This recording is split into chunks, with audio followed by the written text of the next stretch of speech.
Concluding the 6 episodes of Citadel Honey Bunny, and I can say this with absolute chest that it's far, far superior than the soulless $300 million project starring Priyanka Chopra that commenced this global franchise, both in terms of action choreography and storytelling.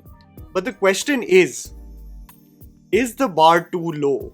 And more importantly, is the problem or reason why this series has a mixed reception more to do with the mid nature of the franchise and less to do with Raj and DK? Let's pack in.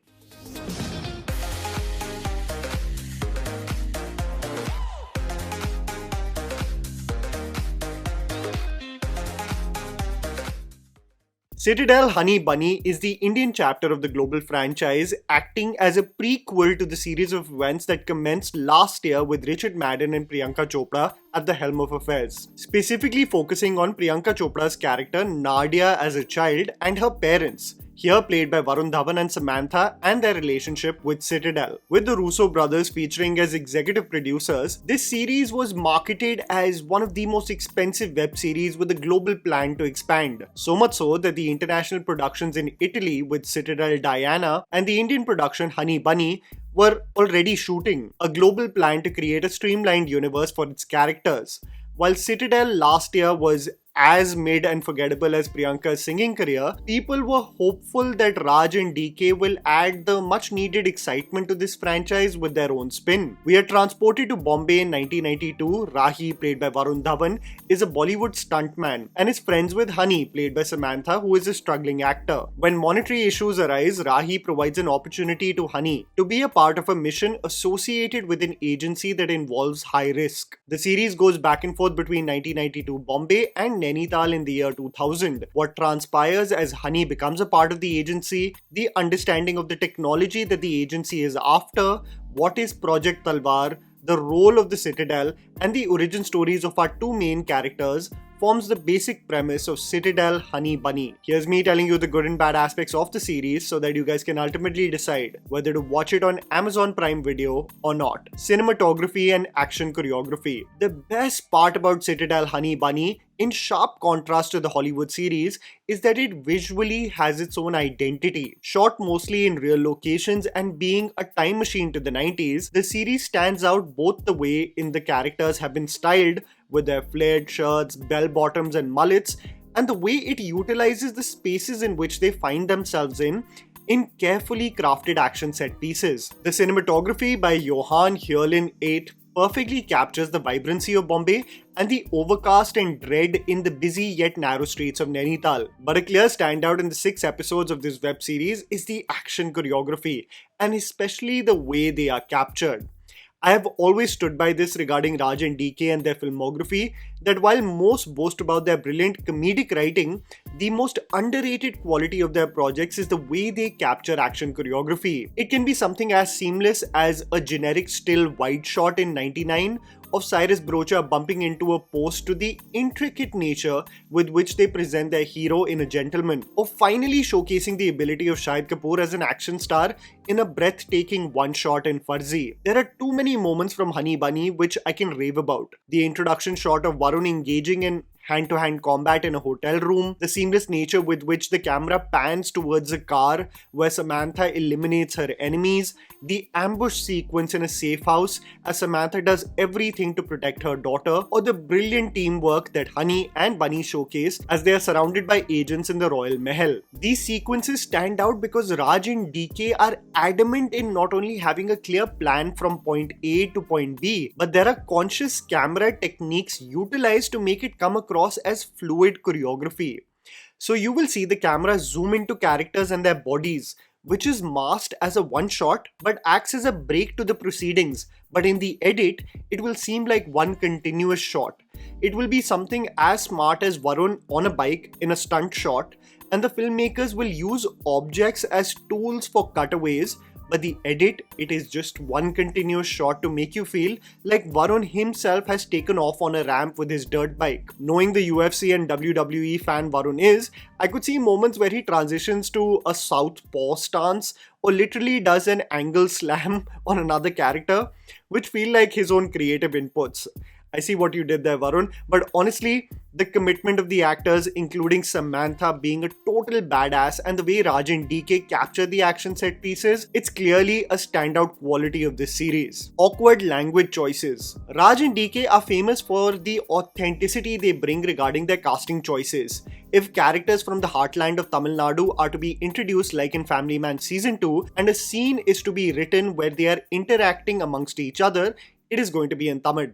And they will switch to English when dealing with Srikanth and JK. But there are moments in Honey Bunny where you will struggle with the Hindi dialogue delivery by the likes of Simran and Samantha, as it is probably their third language. So while Samantha is an absolute killer in the action set pieces, when tempers flare and emotions are high, especially in a sequence where Varun confronts her on a rooftop, the awkward Hindi dialogue delivery almost gets exposed. While the issue isn't totally just the broken nature in which the dialogues are delivered, but sometimes it pragmatically makes no sense. When Samantha interacts with her daughter, she speaks in English, Hindi, and Telugu, which is justified because she is trying to integrate a sense of independence in her, inculcating many skills in her. But when speaking to her brother and her father, she speaks primarily in Hindi, which did not make sense to me. In the comfort of your home, the justifiable and more natural line of communication would be English and Telugu. While this may be too specific, it often hinders the impact of the dialogues and the emotions behind it. This is where it also becomes clear that the series is technically proficient, yes, but emotionally very distant. Characters and performances. I think Varun Dhawan absolutely killed it in what was demanded from him regarding the conflict he feels while carrying out the mission for the agency, to the physical commitment that was required for the action set pieces. See, the Raj and DK action is not easy to completely mask, where the actors don't really get their hands dirty. You have to. So you can definitely see the commitment of Varun in surrendering to the madness of both hand-to-hand combat and being well versed with guns and ammunition. Samantha is no different, coming across actually as a female character most should look up to, especially regarding what she instills in her daughter. Played beautifully, by the way, by Kashvi Majmundar, as it acts as a brilliant commentary on the impressionable years of a young girl and how it shapes their worldview. The script is flipped in this case. The ladke rote nahi hai trope is presented to the daughter, raised as an equal and acknowledging the importance of being self-sufficient and capable. Samantha is so bloody good in the action set pieces. She has a very small frame, but trust me, she more than compensates with her energy and skill. What I also want to add is that I love how mindful Raj and DK are about the technical nature of the action set pieces. The objects that the characters use for cover, a chandelier would be used as a decoy, a shotgun would actually have so much impact that it blasts a character to a distance.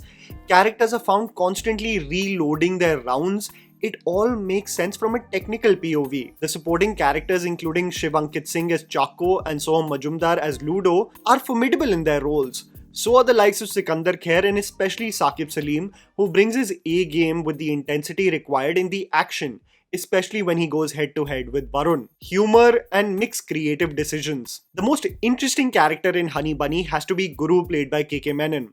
This is where I feel Raj and DK actually limited themselves of absolutely going the zany and hilarious route, because there was so much potential regarding the eccentricities of his character, especially when he shares the dining table with his agents and feeds them burnt chicken.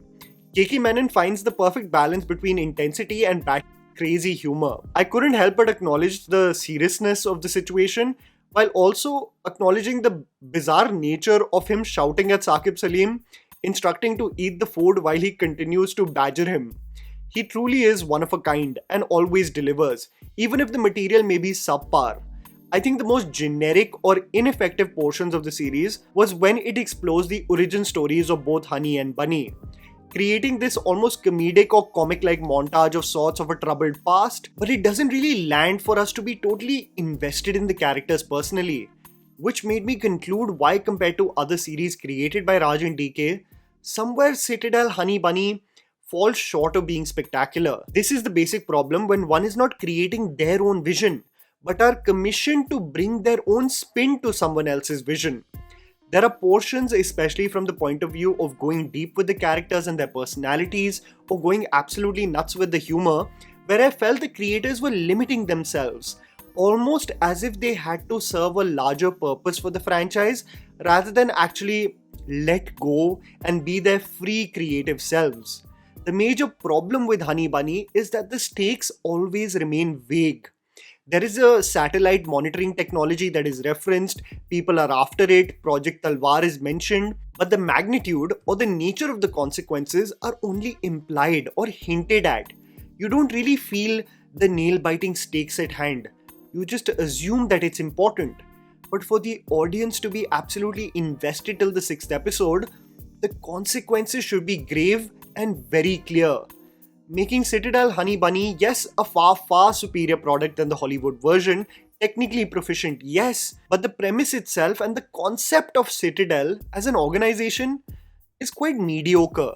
Making me conclude, as I presented in my introduction, the problem lies more in the mid-nature of the franchise and less with the capability of Raj and DK as filmmakers. And that was the video, guys. Write down in the comments below what you thought about Citadel Honey Bunny. Please don't forget to follow me on Instagram. The handle's right in front of you. Follow me at JammyPants4. Also, please support us by smashing the like button and subscribing to our channel for weekly content ahead. Thank you for watching.